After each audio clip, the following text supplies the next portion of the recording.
Voilà le beau petit cylindre tout propre. Voilà, là il est tout propre. Alors les petites traces que vous voyez, c'est les traces d'huile, hein, parce que je viens de passer un coup de rodoir, mais il faut juste que je passe un petit coup de chiffon. Là on en voit un petit peu. Alors en fait celui-là, je vous cache pas, en fait il y a pas mal de boulot, je pensais pas qu'il y en avait autant. Alors quand je l'ai monté, franchement j'ai pas dû faire attention.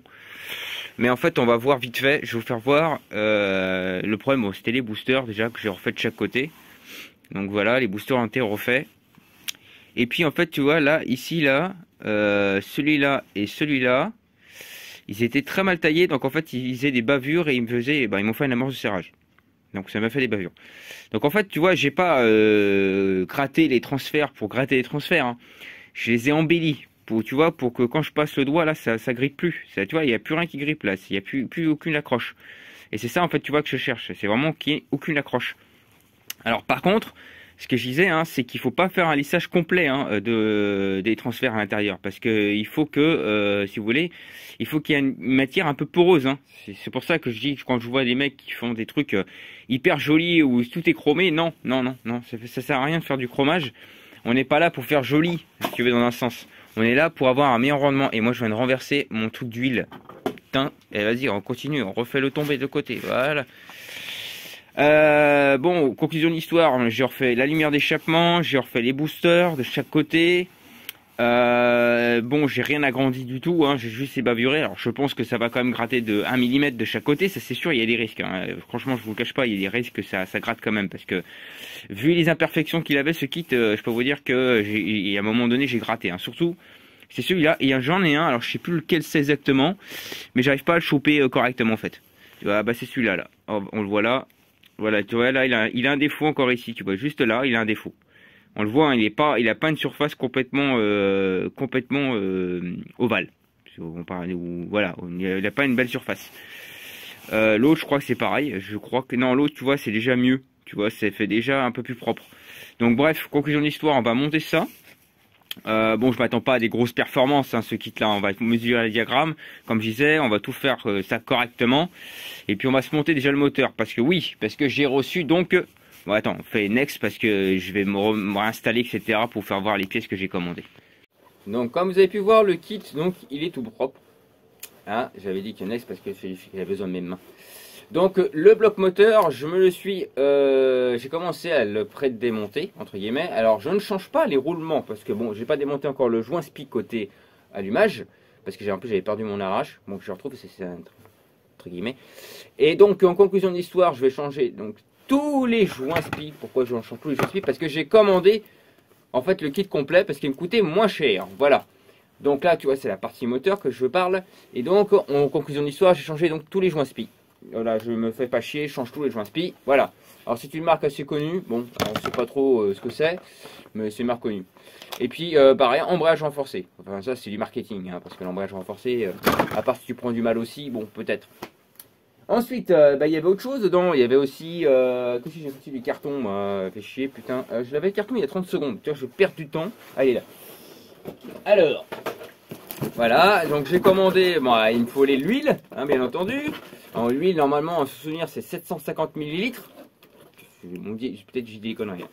Ensuite, joint de pompe à eau et joint de pile d'admission. Pourquoi? Parce que je change les capets.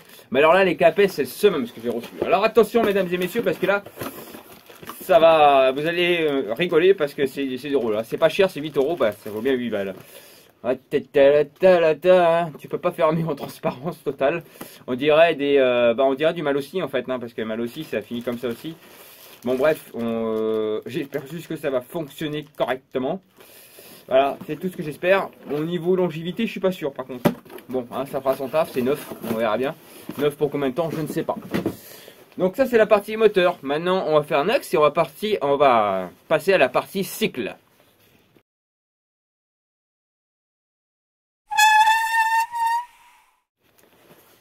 Partie cycle, mes amis. Oui, donc on va parler de peinture. Alors, sachez que la XP6 ne se peint pas. Non, elle ne se peint pas parce que c'est du plastique thermomoulé. Donc, ce qui veut dire thermomoulé, c'est-à-dire que tu as la peinture en fait qui est incorporée dans le carénage. Donc, en fait, c'est-à-dire quand il le moule, et elle est automatiquement moulée avec la peinture. Donc, normalement, tu peux pas le peindre. dans un sens, parce que la peinture elle tient mal. Elle adhère mal. Alors moi par contre, bah, je vais faire tout ce qu'il faut pas faire, c'est-à-dire que je vais le peindre. Voilà, ah bah si j'ai décidé de la peindre, mais pas la peindre d'une façon comme vous voulez. Alors il y aura un petit peu de bombe de peinture, certes, petit peu de bombe de peinture. Et puis il y aura surtout quelque chose qui va se passer au rouleau. Putain, tu vas peindre la machine au rouleau, mais le mec il va peindre au rouleau.